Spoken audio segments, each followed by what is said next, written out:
Wanna know how to use string methods in Java? Well, no worries. In this video, I'm going to show you an easy step-by-step guide on how you can easily use string method. It's super simple, so let's get right into it. Now, first things first, right here I have this online compiler right here. So in this code, we are using string methods to manipulate text. First, we have the string name set to minus right here. Here, dot length and parenthesis returns the number of characters. That's 5 right here.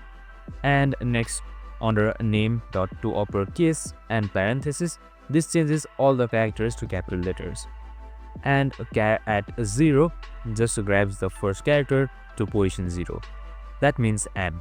So let's just run it up simply and you will be seeing the results right here. So the length is right here, that is 5, and the name has been changed to entire uppercase and the first letter is shown right here. And that's it. I hope this video helped. If it did, make sure to like, subscribe and tune in with us for more of these videos. See you in the next one.